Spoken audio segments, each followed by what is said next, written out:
Yeah, sure. Technology. D-Mac, that must feel bloody good. Not only to get the win, but to actually play really well and to see everyone in this building enjoying themselves so much.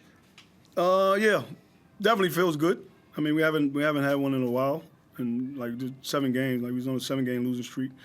So to get a win, and then we haven't won on our home floor, that's even better.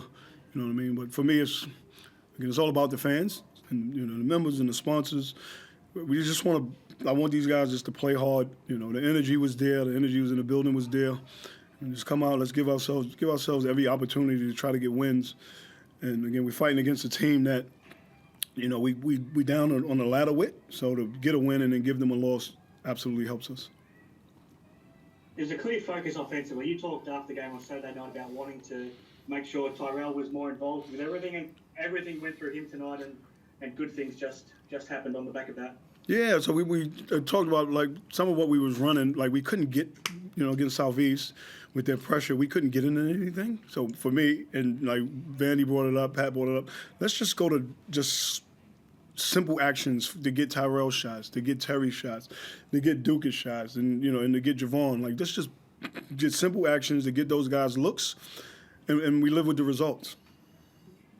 That's what it felt like. It looked like the offense was simplified, and sometimes that might be the best way to go about it. I mean, everything seemed to click because the ball was moving, and everyone was getting involved. Yeah, 23 assists is pretty good. The 15 turnovers is something that we got to fix. I mean, they came up the floor on us a little bit, and so kind of lost our way. But I thought we had great minutes from our guys on the bench. Toy comes in, Jacob Holt. Tristan Devers, we had great bench production. The fact that we put up 99 points, I don't remember. We haven't done that in a long time. And in this league, if you can put up that many points, you give yourself an opportunity to win. Yeah, and 56 in the first half. I mean, scoring's been a problem all season. I mean, I'll throw to you, Alex, to follow up on that. I mean, how much fun is it when you're actually scoring as a team and things start to flow? Yeah, winning's a lot funner than losing, I'll tell you that. He knows something about that, believe me. For sure. So, it was good to kind of get the guys flowing out there and get the crowd into it and give them much-deserved win. What about for you to start to see some shots fall as well? It must always feel nice. Yeah, I mean, it's always good to see a few shots fall, and I get so much confidence from Mac and all the guys on the team just to keep shooting. And, I've been through kind of shooting woes in my career so far, and I know that the next shot's always good, so it's nice to have the trust in these guys and just keep letting them fly, and luckily tonight was my night. If he turns down shots, I'm taking him out. Put it like that. But from a player's point of view, Alex, I mean, what clicked tonight? I mean, from Saturday night to tonight, you could clearly see just having a bit more time with D-Mac and implementing some more things on offense, things click. But from your point of view, what seemed to work? Yeah, like you said, I mean, we're still kind of getting used to, obviously, the change in having D-Mac inside at the head coach. And, we just enjoyed playing basketball together. Like, this is a great group of guys who trust one another, who love one another. We preach brotherhood in our locker room quite a bit. And, when you kind of all buy in and just give an effort, like, the rest will come. And we kind of focused on that tonight, just playing well defensively, and doing well on the little things, and the score will keep ticking over if you play the game the right way. What about to come home and win? Like D-Mac said, you haven't won much at home this year. This is only your second win at home, and before Christmas, it's a nice Christmas present as well. Everyone can enjoy themselves. But what does it mean to win in front of the home fans? That's like you said, it's the main thing. Just giving the fans a win. I mean, they turn up every week, no matter how we've been going, and that was kind of the main thing within that group is. Like, let's get these fans something they deserve, and the city of Brisbane deserves, and it's nice to kind of give that win going into Christmas. D-Mac, did you get nervous in the last couple of minutes? Almost your worst nightmare with Parker out there for them, knowing what he can do, and then with Mitch bailing out. Did you get a little bit nervous? I was a little bit nervous, and like I said, we couldn't. Same thing happened to us against. We couldn't get the ball over. You gotta get again. Guys are playing. You got guys playing 30 minutes. Like Javon played 30-something, Terry 30.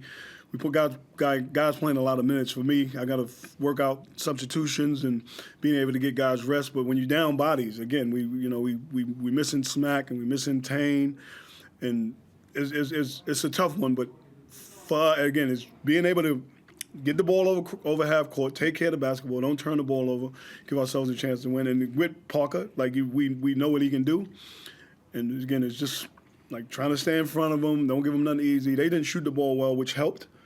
We know they got guys that can shoot. But for us, it was also missed shots, going to get rebounds. Like, we gave up a few old boards, which we talked about also. Kept them off the boards a little bit, but it's really rebound. Get them to the shots we want them to take and go get rebounds. You've been in this position a couple of times now as an interim head coach. I mean, whatever happens with this job will take care of itself. But do you want to be a head coach? Is that something at this point in your life that you do want to be? You want to know the real? You want to know the truth? Of course. Yeah. So when I first heard about it, when Mal came to me, I was pretty much like, you know what, Mal, I actually don't want to do this because I've been in this position before, and I've done it twice with nothing at the end of it. And he pretty much was like, well, no, I want you to do it. Don't worry about that. And then when I got around the group, the first day, like the welcoming from the group, and us going to Southeast, we knew it was going to be tough. It was going to be a hard, it was 1 day prep, and then just being around these guys and understanding, like, I think we got something special here. Yeah, why not? Let's get through it. Like, it's hard when I know. Again, it's hard for me when I know they're reaching out to get another coach, and I understand. Like, we've lost a fair bit with fans and members and sponsors, so they need a big name to kind of get all that back, and I understand that. But I'm just gonna coach. Right now it's me. It's coaching the next game. I'm just gonna try to coach every game until my time is up. If it doesn't happen, I'll be more than happy to stay and pick. You know what I mean? Like, we'll get some things done, and then maybe it's a little bit different next year. Long answer short, yeah, we want him around. We want to keep him around. Well, I mean, you mentioned a big name. It's hard to imagine many bigger names than you, in fairness, D-Mac. I mean, yeah, but that's playing wise. Exactly right. My coaches maybe a lot to be desired. But again, I would love to do it. Like, if the opportunity comes, I'll be more than happy to stay in the position. Just the last one from me. Let me follow up on that, Alex. As a playing group, clearly you've responded to D-Mac, and he's an infectious character. You're always going to. But would you like him to get this job moving forward? 100%. I'm good. I'm locked in with D-Mac for the rest of the season, so he's good with me. He's great with us. The group loves him. I know as a playing group, we were super excited when we found out that he was going to take over the job, and you see the respect and the response he gets from players in tonight's game, and like, everyone obviously respects him as a player, but we really respect him as a coach and his perspective that he puts on the game and how he approaches it. And we're stoked to have him around, and hopefully this is not the end of it. Yeah, hopefully. We'll see. Let's keep him around. Yeah. Thanks very much, guys. Thank you. Thank you. We've just got one more. Alex, what is it about D-Mac's, coaching ability and things like that that makes him, or his ability to, motivate a playing group to come out and, play like you guys did with the freedom and things like that you did tonight?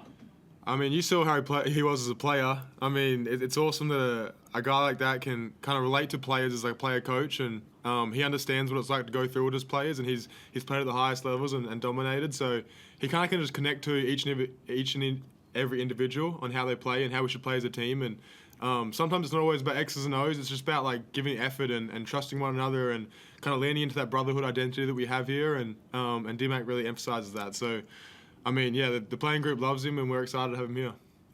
Did it feel like you were playing with, I guess, a greater freedom tonight? It certainly looked like it from the outside looking in. Yeah, 100%. I mean, like I said before, he kind of gives guys the freedom to play their game and preaches confidence all the time. I know him myself and a lot of other guys. And like, if you're open, shoot the ball, and if you got your ability to attack the rim, attack it. And so sometimes it's not always about X's and O's. It's about letting the player be a player, and yeah, that's what D-Mac does. D-Mac, you started in Melbourne, here in Melbourne on Saturday night, and demanded more from a couple of your import on Saturday to really stand up. What do you make of Javon Freeman-Liberty and Terry Taylor tonight? I thought they both were good. Like, Terry carried us early. Didn't go away from him later on, but again, his ability to make plays was good. Like, he was good with the ball. He can find people. He can score, and he carried us early. But again, we brought Javon in to be a point guard. We know that's not his natural position, but he can actually play it. And to have 15, 11, and 7 is a pretty nice stat. The four turnovers I can do without. But otherwise, I thought he ran, like I said, for him, it's just keeping it simple. Like, don't have a whole lot of stuff where he has to overthink things. We're doing this and this and this. It's just that simple. Like we run those things for him, and again, he's a scorer, man. He knows how to score, but he also finds people, and I thought he did a good job of that today. Thanks, D-Mac. Is that you, Max? Yes, sir, it is. What up, Max? How are you? I'm good. I think Josh. Good to see you get a win. Thanks, man. Appreciate it. We've got one more. Josh. I'll just jump in if that's all right for a couple of questions. Congrats, guys, on the win. D-Mac, just further to your coaching ambitions, it's been a while since you've been in that interim position. I'm just wondering how, in your analysis, have you grown as a person and as a coach during that period since the last time you were in that position? Yeah, it's been a while. I think getting the opportunity to work under coaches, Dean Vickerman, and then working under Shula has been good for me. Like you learn, like you pick up different things. The game was different back then than it is now. A lot more technology now, a lot more, you know what I mean, all that kind of stuff. But you pick up little things from coaches, and you try to carry it over. I've done NBL 1 a couple of times. I was an assistant coach in NBL 1. We won a championship at Knox. And yeah, like every day you're learning. Like you can get online and you can get on all these little you can get on podcasts, you can get online and just take different things that you see, like offenses and defense. What do you want to do here? What do you want to do there? So again, the coaching side is always been there. I've never thought I'd get another opportunity, and I'll be honest, wasn't really looking for it. But now that I'm in, like I want to stay. I want to keep giving it an opportunity, giving it a chance, and we just see what happens. And I guess a lot about coaching, especially in the modern game, is relationships with players. What sort of school of thought are you with? Are you obviously you've experienced a lot over the time. You've got old school coaches and then new age coaches. Where do you kind of see yourself fitting in? I think it's a combination of both. Like I think for myself is I'm gonna have to build those relationships now. Like I said, we haven't had time, but we got right now. I think we got 4 games in the next 13 days or something like that. So over the course of time, I'll get with each guy and just have a chat and role clarity and all that things. We'll put all that stuff together. But I'm also an old school coach where you play. Like I'm gonna give you the opportunity to play, go out there and hoop. You know what I mean? And basketball, you're gonna make mistakes. Own it. Like we had a couple of guys today where we don't want to give up certain things, and they do it, but they give me a hand up like my bad, coach, my bad, and I know it. It's basketball. Like you ain't everything gonna be perfect. You know what I mean? But own up to what you've done when you know it's not good for the team. That's one of the main things for myself. We all been preaching. And what do you think the team can achieve from this point on for this season? Do you think the play-in is a legitimate goal here?